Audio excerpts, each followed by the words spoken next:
শ্ৰদ্ধাৰ শিক্ষাগুৰুসকল, the national council of educational research and training NCERT অৰ্থাৎ ৰাষ্ট্ৰীয় শৈক্ষিক অনুসন্ধান আৰু প্ৰশিক্ষণ পৰিষদে আমাৰ শিক্ষাগুৰুসকলৰ সামগ্ৰিক উন্নয়নৰ বাবে এটা ৰাষ্ট্ৰীয় পদক্ষেপ লৈছিলে আৰু সেয়া হ'ল Nishtha national initiatives for school heads and teachers holistic advancement বিদ্যালয় প্ৰধান আৰু শিক্ষকসকলৰ সামগ্ৰিক অগ্ৰগতিৰ বাবে লোৱা ৰাষ্ট্ৰীয় পদক্ষেপ। এই পদক্ষেপটো 2019 আৰু 2020 বৰ্ষতে আৰম্ভ কৰা হৈছিলে। এই পদক্ষেপটো অধিক ফলপ্ৰসূ কৰিবৰ কাৰণে বৰ্তমান অসম চৰকাৰে অনলাইন মাধ্যমৰ জৰিয়তে নিষ্ঠাৰ এটা প্ৰশিক্ষণ কৰাৰ ব্যৱস্থা কৰিছে আৰু এই প্ৰশিক্ষণটো দীক্ষা মাধ্যমৰ জৰিয়তে আমি কৰিব লাগিব। দীক্ষা মাধ্যমৰ জৰিয়তে কেনেদৰে নিষ্ঠাত আমাৰ নাম পঞ্জীয়নভুক্ত কৰিম আৰু পঞ্জীয়নভুক্ত কৰাৰ পাছত কেনেদৰে আমি প্ৰশিক্ষণৰ পাঠ্যক্ৰমত আগবাঢ়িম, এই সকলোখিনি কথা আজি আমি আলোচনা কৰিবলৈ লৈছোঁ। আহক আমি আলোচনা কৰোঁ। প্ৰথমে আমি প্লে ষ্টৰৰ পৰা দীক্ষা এপটো ইনষ্টল কৰি ল'ব লাগিব। ইনষ্টল কৰাৰ পাছত দীক্ষা এপত গৈ আমি ক্লিক কৰিব লাগিব। ক্লিক কৰাৰ পাছত আমাৰ কাৰণে স্ক্ৰীনত দেখুওৱাৰ দৰে এনেকুৱা ধৰণৰ এখন পেজ আহিব। ইয়াৰ পাছতে আমি বৰ্ডখন আমি চিলেক্ট কৰি ল'ব লাগিব। যিহেতু আমাৰ বৰ্ডখন অসম হয়, গতিকে আমি অসমখন নিৰ্বাচন কৰাৰ পাছতে এই ছাবমিট অপশ্যনটোত গৈ আমি ক্লিক কৰিব লাগিব। ইয়াৰ পাছতে আপোনালোকক এনেদৰে স্ক্ৰীনখনত ওলাব আৰু আপোনালোকক ভাষাটো নিৰ্বাচন কৰিবলৈ দিব। ভাষা মানে হ'ল ইয়াত এই এপছটোত আপোনালোকে কি ভাষাত চাব বিচাৰে। যদি আপোনালোকে ইংৰাজী ভাষাত চাব বিচাৰে, ইংলিছত আপোনালোকে ক্লিক কৰিব। যদি আপোনালোকে অসমীয়াত চাব বিচাৰে, তেতিয়াহ'লে অসমীয়াত ক্লিক কৰিব, বা অন্য ভাষাটো যদি চাব বিচাৰে তেতিয়াহ'লে আপোনালোকে অন্য ভাষাটো ক্লিক কৰি ল'ব পাৰিব। ইয়াত আপোনালোকক পাঠ্যক্ৰমৰ মাধ্যমটোৰ কথা সোধা নাই। ইয়াত সোধা হৈছে যে এই দীক্ষা এপৰ কথাখিনি, উদাহৰণস্বৰূপে আমি উদাহৰণ লওঁ, চুজ দ্য নেক্সট, ইয়াৰ পৰৱৰ্তী অংশ নিৰ্বাচন কৰক। এতিয়া এই ভাষাটো যদি আমি ইংলিছত আমি ক্লিক কৰোঁ তেতিয়াহ'লে আমাৰ এনেদৰে আহিব, চুজ দ্য নেক্সট আহিব। যদি আমি অসমীয়াত আমি ক্লিক কৰি লওঁ তেতিয়াহ'লে আমাৰ আহিব, ইয়াৰ পৰৱৰ্তী অংশ নিৰ্বাচন কৰক। এতিয়া আপোনালোকৰ ওপৰত নিৰ্ভৰ কৰিব, আপোনালোকে এপছটোৰ ভাষাখিনি আপোনালোকে ইংৰাজীত যদি আপোনালোকে চাব বিচাৰে আপোনালোকে ইংৰাজী অপশ্যনটোত ক্লিক কৰিব, ইংলিছত ক্লিক কৰিব, আৰু যদি আপোনালোকে অসমীয়াত চাব বিচাৰে তেতিয়াহ'লে আপোনালোকে অসমীয়াত ক্লিক কৰিব। ইয়াৰ পাছতে আপোনালোকৰ মোবাইলত স্ক্ৰীনত দেখুওৱাৰ দৰে এখন পেজ খোল খাব। এতিয়া আপোনালোকক কোৱা হৈছে যে আপোনালোকে কি হিচাপে ইয়াত অংশগ্ৰহণ কৰিব বিচাৰে, শিক্ষক, ছাত্ৰ ছাত্ৰী, প্ৰধান শিক্ষক আৰু অভিভাৱক। যিহেতু আমাৰ শিক্ষকসকলৰ সামগ্ৰিক উন্নয়নৰ বাবে প্ৰশিক্ষণৰ ব্যৱস্থা কৰা হৈছে, গতিকে আমি এই শিক্ষক অপশ্যনটোত আমি ক্লিক কৰিব লাগিব। এতিয়া আমাক মাধ্যমটো নিৰ্বাচন কৰিবলৈ দিব। যিহেতু আমাৰ মাধ্যমটো অসমীয়া, গতিকে আমি অসমীয়া মাধ্যমত ক্লিক কৰিম আৰু ইয়াৰ পাছত আহিব আপোনালোকৰ ক্লাছ নিৰ্বাচন কৰিবৰ কাৰণে, অৰ্থাৎ শ্ৰেণী। ইয়াত আপোনালোকে নিজে যিটো ক্লাছৰ শ্ৰেণী পঢ়ায় সেই অপশ্যনকেইটাত ক্লিক নকৰিব। ইয়াত আপোনালোকে আদাৰ্ছ অপশ্যনটোতহে ক্লিক কৰিব আৰু এই স্ক্ৰীনত দেখুওৱাৰ নিচিনাকৈ ছাবমিট বটনটোত ক্লিক কৰিব।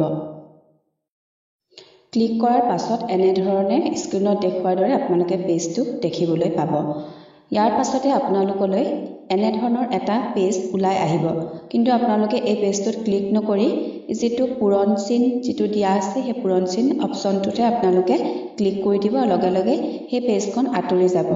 ইয়াৰ পাছতে আপোনালোকে আপোনালোকৰ বাওঁহাতৰ একেবাৰে মোবাইলটোৰ বাওঁহাতৰ একেবাৰে ওপৰত গৈ আপোনালোকে ক্লিক কৰিব, য'ত ইয়াত কাৰচিনটো দেখুওৱা হৈছে। এই কাৰচিনটো দেখুওৱা চিনটোত আপোনালোকে ক্লিক কৰিব। ইয়াৰ পাছতে আপোনালোকৰ কাৰণে এই অপশ্যনবিলাক আহিব, স্ক্ৰীনত দেখুওৱাৰ নিচিনাকৈ আপোনালোকৰ কাৰণে অপশ্যনসমূহ আহিব। আৰু যেতিয়া আপোনালোকৰ এই অপশ্যনবোৰ আহিব, আপোনালোকে একেবাৰে তলত গৈ যিটো লগ ইন অপশ্যন আছে তাত আপোনালোকে ক্লিক কৰিব। লগ ইন কৰাৰ পাছতে আপোনালোকৰ মোবাইলৰ পৰ্দাত এনেদৰে এখন পেজ ওলাব ইয়াৰ পাছতে আপোনালোকে ৰেজিষ্টাৰ অন দীক্ষা এই পেজখন দেখিবলৈ পাব ইয়াত প্ৰথমতে আপোনালোকে আপোনালোকৰ জন্মৰ বছৰটো ভৰাই দিব এই ইয়াৰ যেটো আখৰ শব্দ দেখিছে এই শব্দটোত আপোনালোকে ক্লিক কৰি দিব আৰু ক্লিক কৰাৰ লগে লগে ইয়াত বিভিন্ন ধৰণৰ বছৰ ওলাই আহিব আপোনালোকে যেটো বছৰতে জন্মগ্ৰহণ কৰিছিল সেই বছৰটোতে আপোনালোকে ক্লিক কৰি দিলে ইয়াত আপোনালোকৰ জন্মৰ বছৰটো অন্তৰ্ভুক্ত হ'ব ইয়াৰ পাছতে আপোনালোকে আপোনালোকৰ নামটো লিখিব আৰু নামটো লিখাৰ পাছত আপোনালোকে আপোনালোকৰ মোবাইল নাম্বাৰটো ইয়াত এন্ট্ৰি কৰিব ইয়াত ভৰাই দিব মোবাইল নাম্বাৰটো আপোনালোকে ভৰোৱাৰ পাছত আপোনালোকৰ মোবাইল নাম্বাৰলৈ এটা OTP যাব যাক আমি কোৱা ওৱান টাইম পাছৱৰ্ড আৰু এই পাছৱৰ্ডটো আপোনালোকৰ মোবাইলত 30 মিনিট সময়ৰ কাৰণে ভ্যালিড হ'ব অৰ্থাৎ 30 মিনিটৰ ভিতৰত যদি আমি এই মোবাইলত আমাৰ মোবাইলবিলাকত অহা OTPটো যদি আমি ইয়াত ভৰাই দিওঁ তেতিয়া হলে আপোনাৰ মোবাইলটো যে আপোনাৰ নাম্বাৰটো যে সঠিক হয় সেই কথাটো ভেৰিফাই হৈ যাব কেতিয়াবা কিন্তু আমাৰ এনেকুৱা হয় যদি আমাৰ মোবাইলবিলাকত যদি নেটৱৰ্কৰ যদি প্ৰবলেম হয় সমস্যা যদি থাকে তেতিয়া হলে কিন্তু OTPটো নাহিবও পাৰে তেতিয়াও কিন্তু চিন্তাৰ কোনো কাৰণ নাই আপোনালোকে তেতিয়া ৰিচেণ্ট OTPত গৈ ক্লিক কৰি পুনৰ আপোনালোকে OTPটো পাব পাৰিব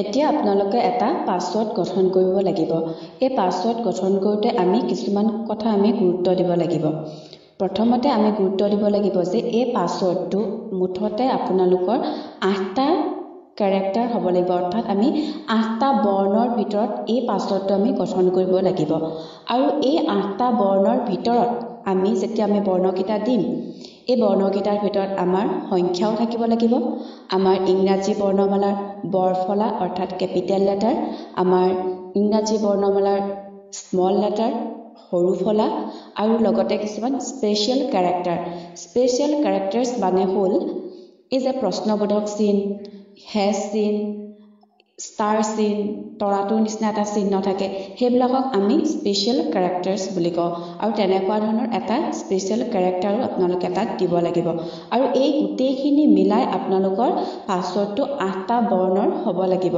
আৰু তেতিয়াহে আপোনালোকৰ এই পাছৱৰ্ডটোৱে কাম কৰিব এই পাছৱৰ্ডটো প্ৰথমতে আপোনালোকে এই এন্টাৰ পাছৱৰ্ডত ভৰোৱাৰ পাছতে পুনৰ আপোনালোকে একেটা পাছৱৰ্ডকে আপোনালোকে ৰি-এন্টাৰ পাছৱৰ্ডত আপোনালোকে ভৰাব লাগিব অৰ্থাৎ পুনৰ আপোনালোকে পাছৱৰ্ডটো ইয়াত ভৰাব লাগিব আৰু পাছত আপোনালোকে ইয়াত দেখিছে যে I understand and accept বুলি ক'ব আৰু আপোনালোকে ইয়াতে এই খালি ঘৰটোত আপোনালোকে ৰাইট চিন দিব লাগিব এতিয়া এটা ইয়াত গুৰুত্বপূৰ্ণ এটা কথা আছে যে যদি আপোনালোকৰ পাছৱৰ্ডটো ভৰাওঁতে কিবা আপোনালোকৰ গণ্ডগোল হৈ গ'ল বা ওপৰৰ পেজখনত আপোনালোকে কিবা এটা ভৰোৱা নাই তেতিয়া হলে কিন্তু আপোনালোকে চাব যে এই যেটো তলৰ যেটো ৰেজিষ্টাৰ অপচন আছে এই ৰেজিষ্টাৰটো আপোনালোকৰ নীলা হৈ নাহে তেতিয়া আপোনালোকৰ কি হ'ব যে এই ৰেজিষ্টাৰ শব্দটো আহিব কিন্তু ৰেজিষ্টাৰ শব্দটোৰ তলত যিখন বেকগ্ৰাউণ্ড আছে সেই বেকগ্ৰাউণ্ডখন আপোনালোকৰ বগা হৈহে আহিব যদি আপোনালোকৰ কিবা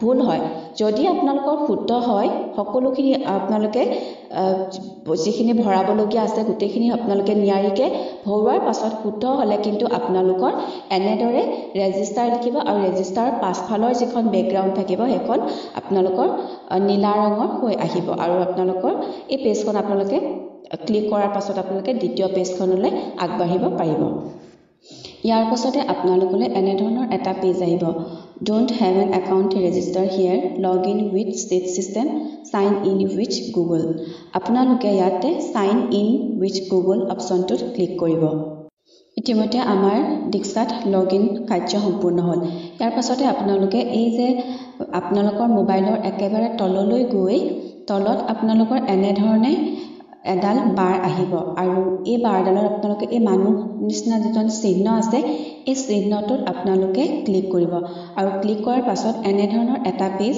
আমাৰ মোবাইলৰ স্ক্ৰিনত দেখিবলৈ পাব ইয়াত আপোনালোকৰ টেষ্ট 1 আছে ইয়াত আপোনালোকে নিজৰ নামটো ভৰাই দিব তাৰ পাছতে আহিব কন্টেন্ট প্ৰিফাৰেন্স এই কণ্টেণ্ট প্ৰিফাৰেঞ্চত যিহেতু আমি আগতেই আমাৰ ইনফৰমেশ্যনখিনি আমি ভৰাই আহিলোঁ, গতিকে আমাৰ এনেধৰণে এটা স্ক্ৰীন আমাক দেখিবলৈ আমি পাম। এতিয়া আপোনালোকে এই টিচাৰত আপোনালোকে ক্লিক কৰি টিচাৰ বুলি লিখিব। বৰ্ড আছাম ষ্টেট হৈ থাকিলেও কিন্তু আপোনালোকে পুনৰ এই কথাখিনি আপোনালোকে ভৰাব লাগিব। ইয়াত প্ৰত্যেকটো কথা দিয়াই আছে, দিয়া কথাখিনিকে আপোনালোকে কিন্তু এই যিটো কলমৰ নিচিনা যিটো নীলা ঘৰটোৰ ভিতৰত যিটো কলম দিছে আৰু এই কলমটোতে আপোনালোকে ক্লিক কৰি আপোনালোকে পুনৰ একেখিনি কথাকে ভৰাব লাগিব। আৰু ভৰোৱাৰ পাছত আপোনালোকৰ একেবাৰে শেষতে যেতিয়া আমি ভৰাই দিয়াৰ পাছত কিন্তু আমাৰ কণ্টেণ্ট প্ৰিফাৰেঞ্চখন এনেধৰণৰ হ'ব দেখিবলৈ। ইয়াত আপোনালোকৰ ৰোলটো আপোনাৰ টিচাৰ আহিব, আপোনালোকৰ স্কুলখনৰ নামটো সোমাব, আপোনালোকৰ ক্লাষ্টাৰৰ নামটো সোমাব, ব্লকৰ নামটো সোমাব, ডিষ্ট্ৰিক্ট সোমাব, ষ্টেট আছাম আপোনালোকৰ সোমাব। ইয়াৰ পাছত আপোনালোকৰ যদি কিবা ভুল হৈ যায় তেতিয়াহ'লে আপোনালোকে এই এডিট অপশ্যনটোত গৈ আপোনালোকে সেইখিনি শুধৰাই কৰি ল'ব পাৰিব। ইয়াৰ পাছতে আমালৈ এনেধৰণে অপশ্যনবোৰ আহিব। ইয়াত আমাৰ মেইল একাউণ্টটো আহিব। যিহেতু আমি sign in with Google account কৰোঁতে আমাৰ মেইলৰ যিটো ইনফৰমেশ্যন হয় সেই আমি ইনফৰমেশ্যনটো দিলোঁ, গতিকে আমাৰ ইয়াত মেইল আইডিটো আহিব। ইয়াৰ পাছত আপোনালোকে এই আপডেট অপশ্যনটোত গৈ আপোনালোকে ক্লিক কৰি দিব। আপডেট অপশ্যনটোত গৈ ক্লিক কৰিলে আমি যিখিনি ইনফৰমেশ্যন আমি ইতিমধ্যে দিলোঁ সেই ইনফৰমেশ্যনখিনি পুনৰ এবাৰ সঠিককৈ তাত বহি যাব। ইয়াৰ পাছতে আপোনালোকে এই কাঁড়চিন থকা চিহ্নটোত যিটো টুপিৰ নিচিনা আমি যেতিয়া চিহ্ন দেখিছোঁ এই চিহ্নটোত আপোনালোকে ক্লিক কৰিব। এইখিনিতে এটা গুৰুত্বপূৰ্ণ কথা আপোনালোকক জনাই দিওঁ। আমাৰ ইতিমধ্যে ৰেজিষ্টাৰ হৈ যোৱাৰ পাছত আমালৈ কিন্তু কোনো ধৰণৰ মেছেজ নাহে। আমি ৰেজিষ্টাৰ হৈছে নে নাই হোৱা সেই কথাটো কিন্তু আমি কেনেদৰে গম পাম সেই কথাটো এতিয়া মই আপোনালোকক জনাই দিব বিচাৰিছোঁ। যেনেদৰে আগতে আমি যদি কিবা কাম এটা কৰোঁ তেতিয়াহ'লে আমাৰ কাৰণে আমাৰ মেছেজ আহে যে you have successfully do this, এনেধৰণৰ আমাৰ মেছেজ আহে। কিন্তু এই ট্ৰেইনিংটোত কিন্তু আমি নামটো ৰেজিষ্টাৰ কৰাৰ পাছত কিন্তু আমি তেনেধৰণৰ একো আমাৰ মেছেজ নাই। এতিয়া আমি সেই টুপিৰ নিচিনা চিহ্নটোত ক্লিক কৰাৰ পাছতে যদি আমাৰ কাৰণে এনেধৰণৰ এটা যদি অপশ্যন আহে, আমাৰ যিটো কোৰ্চ হয়, যিটো আমাৰ পাঠ্যক্ৰম হয়, AS বৃত্তিমুখী শিক্ষা, এনেধৰণে যদি অপশ্যনটো আহে তেতিয়াহ'লে আমি গম পাব লাগিব যে আমাৰ ৰেজিষ্ট্ৰেশ্যনটো ধুনীয়াকৈ হৈছে। যদি আমাৰ কাৰণে এনেধৰণৰ পেজটো নাহি আমাৰ কাৰণে যদি এই ধৰণেৰে মানে বৃত্তিমুখী পেজটো আধাকৈ যদি আহে, এনেধৰণে আপোনালোকে চাব, আপোনালোকৰ স্ক্ৰীনখনত যদি এনেকৈ যদি দেখা পায় তেতিয়াহ'লে আপোনালোকে বুজিব লাগিব যে আপোনালোকৰ ৰেজিষ্ট্ৰেশ্যনটো সফল হোৱা নাই। যদি সম্পূৰ্ণকৈ যদি আমাৰ কোৰ্চটোৰ নামটো যদি আহে তেতিয়াহ'লে আমাৰ ৰেজিষ্ট্ৰেশ্যনটো সম্পূৰ্ণ হৈছে। এতিয়া আমি জইন কোৰ্চত ক্লিক কৰাৰ লগে লগেই আমাৰ এনেদৰে আমালৈ প্ৰফাইল ডিটেইলছ নামৰ এটা অপশ্যন আহিব। এই প্ৰফাইল ডিটেইলছত আপোনালোকৰ নিজৰ নাম, state, user ID, blog, school ID, school name, mobile number আৰু ইমেইল আইডিটো থাকিব। এই পেজখন আপোনালোকে খুব ভালদৰে মন কৰিব। যদি আপোনালোকৰ ইয়াত কিবা ভুল হৈ থাকে তেতিয়াহ'লে আপোনালোকে এডিট অপশ্যনত গৈ আপোনালোকে প্ৰফাইল পেজটো আপোনালোকে শুদ্ধ কৰি ল'ব। কিয়নো এই ইনফৰমেশ্যনখিনি আমি এই পাঠ্যক্ৰমটো শেষ কৰাৰ পাছতে আমি এখন চাৰ্টিফিকেট পাম আৰু সেই চাৰ্টিফিকেটত আপোনালোকৰ এই ডিটেইলছখিনি তাত অন্তৰ্ভুক্ত কৰা হ'ব। গতিকে আপোনালোকে এই প্ৰফাইল ডিটেইলছ যিটো অপশ্যন আছে এই অপশ্যনটো আপোনালোকে ভালদৰে মন কৰিব। এতিয়া আমি এই এগ্ৰি অপশ্যনটোত আমি ক্লিক কৰিব লাগিব। যিটো আই এগ্ৰিৰ আগত যিটো বগাকৈ যিটো খালী ঘৰ আছে তাত আমি ক্লিক কৰাৰ পাছত আমি শ্বেয়াৰ অপশ্যনটোত আমি ক্লিক কৰিব লাগিব। শ্বেয়াৰ অপশ্যনটোত ক্লিক কৰিলেহে আমি আমাৰ পাঠ্যক্ৰমটো আমি সফলভাৱে আগবঢ়াই লৈ যাব পাৰিম। কিন্তু আমি যদি ভুলবশতঃ কেনেবাকৈ ড'ন্ট শ্বেয়াৰ অপশ্যনটোত যদি ক্লিক কৰি দিওঁ তেতিয়াহ'লেও কিন্তু বিশেষ ভয় খাবলগীয়া একো নাই। কিয়নো গোটেই কোৰ্চটো কৰাৰ সময়ত আমাৰ কোৰ্চটো কৰাৰ পাছত আমালৈ এনেধৰণৰ প্ৰফাইল ডাটা শ্বেয়াৰিং বুলি এটা অপশ্যন আহিব। সেই অপশ্যনটোত আপোনালোকে এনেধৰণে দেখিবলৈ পাব, you have agreed to share your profile details with the course administrator. মানে আমি এতিয়া এই এডিট অপশ্যনটোত গৈ আমি আমাৰ প্ৰফাইল ডাটাখিনি আমি Diksha এপৰ লগত আমি শেয়াৰ কৰিব পাৰিম গতিকে ডোন্ট শেয়াৰ অপচনটোত যদি আমি ভুলবশতঃ ক্লিক কৰোঁ তেতিয়াও কিন্তু আমাৰ বিশেষ আমি চিন্তা কৰিবলগীয়া নাই আৰু ইয়াৰ পাছতে আমি কি পাম যে আমাৰ কোৰ্স ডিটেইলছটো আহিব আইফালেদি আপোনালোকৰ কোৰ্স মডুলছ আহিব আৰু আনফালেদি কোৰ্স ডিটেইলছ আহিব যে এই আমাৰ পাঠ্যক্ৰমটো আমাৰ কাৰণে কোনে আগবঢ়াইছে আমি কি মিডিয়ামত কৰিবলৈ লৈছো এনে ধৰণৰ এই কথাখিনি আপোনালোকৰ স্ক্ৰিনত আপোনালোকে দেখা পাব এতিয়া আপোনালোকে আপোনালোকৰ মোবাইলটোৰ তললৈ এই স্ক্ৰিনখন দেখিবলৈ পাব যদি আপোনালোকৰ এই স্ক্ৰিনখন আহিছে তেতিয়াহলে আপোনালোকে গম পাব যে আপোনালোকৰ ইতিমধ্যে Dikshaত ৰেজিষ্ট্ৰেচন সম্পূৰ্ণ হ'ল আৰু আপোনালোকে এই কোৰ্সটো আপোনালোকৰ নামভৰ্তি কৰিলে এতিয়া আপোনালোকে কোৰ্সটো সম্পূৰ্ণ কৰাৰ পাছত এনেদৰে আপোনালোকৰ মোবাইলৰ স্ক্ৰিনত দেখিবলৈ পাব you have successfully completed this course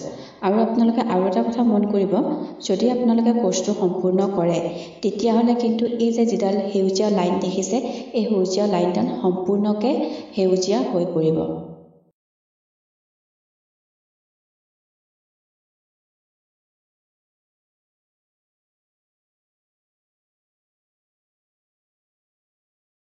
আপোনালোকে কোৰ্সটো সম্পূৰ্ণ কৰাৰ পাছতে এনেদৰে মোবাইলৰ স্ক্ৰিনত দেখিবলৈ পাব you have finished this model ইয়াৰ পাছত আপোনালোকে কুইজত অংশগ্ৰহণ কৰি কিমান নম্বৰ পালে আৰু কিমান সময়ত আপোনালোকে শেষ কৰিব পাৰিলে সেই গোটেই কথাখিনি সম্পূৰ্ণকৈ দেখিবলৈ পাব ইয়াৰ পাছত আপোনালোকে এক্সিট অপচনটোত ক্লিক কৰিব তাৰ পাছত মোবাইলৰ প্ৰথম পেজটোলৈ আহি মোবাইল অৰ্থাৎ Diksha এপটোৰ প্ৰথম পেজটোলৈ আহি আপোনালোকে একেবাৰে তলতে আপোনালোকৰ মাই লাৰ্নিং এএছ বৃত্তিমুখী শিক্ষা কমপ্লিটেড আৰু তলতে আপোনালোকে কি তাৰিখে সম্পূৰ্ণ কৰিছে সেই কথাটো ওলাই যাব আৰু সাইডত আপোনালোকৰ সাৰ্টিফিকেটখন দেখাব যেহেতু এই কোৰ্সটোত বৰ্তমানলৈকে কোনো সাৰ্টিফিকেট আপলোড কৰা হোৱা নাই গতিকে ইয়াত সাৰ্টিফিকেটখন দেখুৱা নাই কিন্তু যেতিয়া তেওঁলোকে আপলোড কৰিব তেতিয়া সাৰ্টিফিকেটখন আপোনালোকে দেখিবলৈ পাব